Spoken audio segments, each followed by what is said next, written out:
Hi, hello minasan, konnichiwa. Ako nga pala si Mai, isang caregiver dito sa Japan na mahilig magluto ng hindi alam ang tawag. For today's video nga pala guys, ay magluluto tayo ng aking pangulam. Hindi pang isang linggo, kundi pang isang buwan. Charot! Bumili nga pala ako nung nakaraan sa Gyomu. Doon kasi yung pinakamurang bilihan dito sa amin. Bumili ako ng giniling, atay ng baboy, meron ding atay ng manok. Pero hindi ko pa siya lulutuin yung atay ng manok. Ang lulutuin ko lang ngayon guys ay giniling at saka atay ng baboy. Hindi ko nga lang alam guys kung anong tawag sa luto ko. Basta nilagyan ko lang ng bawang, sibuyas, toyo, may ketchup, meron bang tomato sauce. Tapos nilagay ko yung giniling. Nilagyan ko rin siya ng carrots at sangka ng patatas. Pamparami ba? O diba? Sangka pa. Para umabot siya ng pang isang buwan talaga. So yun nga guys, habang nagluluto tayo ay magkwentuhan na lang tayo about sa trabaho namin dito sa Japan. Ayun nga, isa akong caregiver dito sa Japan. Ang masasabi ko lang guys, bilang isang caregiver, meron tayong kailangang tandaan. Sa pagiging isang caregiver, merong mahirap, masarap, at masakit. Bakit ba sinabi kong mahirap? Mahirap kasi unang-una para sa akin, wala naman akong experience sa Pilipinas, nakaguide sa Japan as caregiver. Sa Pilipinas kasi sabi ko nga sa inyo, isang lang inaalagaan ko. Unlike dito, 11 sila na kailangan kong alagaan sa isang ship namin.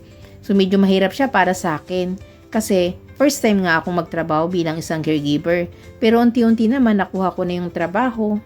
Medyo nagiging magaan na lang sa akin. Kaya lang minsan nagiging mahirap pag hayabang ako. Syempre mag-isa ka lang. 11 sila na kailangan mo silang asikasuhin. Kasi may oras tayo na kailangan sundin eh. Kailangan bago mag 8 o'clock nasa shoko doon na sila or nasa floor na sila kasi doon sila kumakain.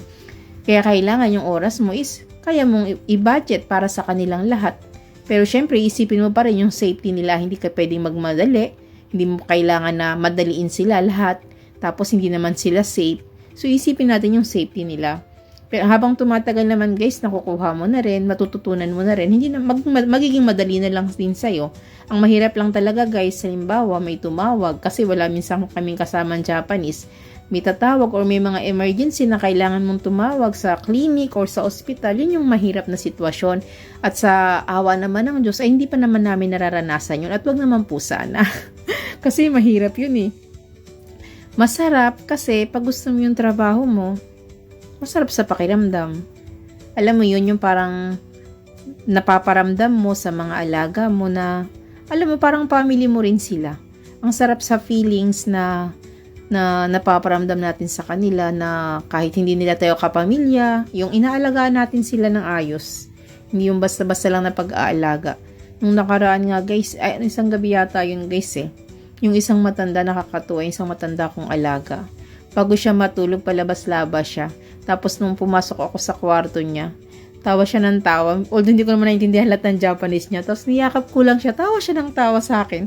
Sabi ko matulog ka na kasi gabing-gabi na. Tapos niyakap ko siya ng paulit-ulit. Tuwang-tuwa siya sa akin. Alam mo yun, ang sarap ng feelings. Na ganun yung sa iyo ng matatanda. Pero hindi naman lahat ng matanda is ganun. Merong matanda rin na masungit. Pero syempre bilang isang caregiver, kailangan nahabaan mo yung pasensya mo. Kailangan mahaba ang iyong pasensya kasi pag maikli lang ang pasensya mo, huwag ka na mag-apply ng caregiver lalo na sa ibang bansa, di ba? Kaya kailangan sa mga gusto mag-apply ng trabaho or as caregivers lalo sa ibang bansa, kailangan mahaba ang pasensya mo kasi meron din kaming inaalagaan, lalaki siya. May time na masungit siya, may time na mabait siya. So kailangan ikaw mag-a-adjust, hindi sila mag-a-adjust sa atin kasi matatanda na sila eh. Ganun na talaga yung mood nila, hindi na natin kayang silang pigilan. So yun lang ang may advice ko sa inyo sa mga nagtatrabaho bilang isang caregiver, hindi man dito sa Japan or sa ibang bansa. Kailangan marami kang daladalang pasensya. Kailangan hindi lang 1,000,000 pasensya. Hanggang umabot nga ng sukdulan, kailangan marami kang pasensya. O di ba? Masarap din syempre pag sumahod ka, di ba? Yun yung masarap doon lalo na. Masarap, di ba? Kasi pag sahod na yun, kita mo na yung pinaghirapan mo. Masarap sumahod, lalo na pag yan, char. Mahirap, masarap, at masakit. Alam nyo ba guys kung bakit masakit? Kasi meron kaming alaga, kahit 3 months pa lang kami dito, meron kaming naalagaan na namatay na siya. Alam mo yun, yung 3 months namin siyang inalagaan, pag pinapakain namin siya, kinakausap pa namin siya, nilalambing-lambing namin. Yan, hinahaplos-haplos mo yung mukha niya. Kaya lang dahil nga sa katandaan na rin, hindi na rin niya kinaya, hindi na kasi siya kumakain, hindi siya umiinom ng tubig. Tapos nung nalaman namin na wala na siya, nung nakita namin siya nung kasama ko, pinuntahan namin sa room. Alam mo yun guys, hindi mo mapigilan yung pag-iyak. Pero syempre hindi namin pwedeng ipakita sa mga kasamahan niya na umiiyak kami.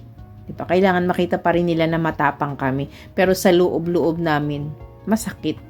Alam mo yun, yung pakiramdam na parang nanay mo na siya o lola mo na siya, napamahal na siya sa'yo, tapos biglang mawawala. Ang sakit pala. Grabe. Pero syempre, bilang isang caregiver nga, kailangan maging matapang, kailangan kaya nating kontrolin yung ating mga emosyon.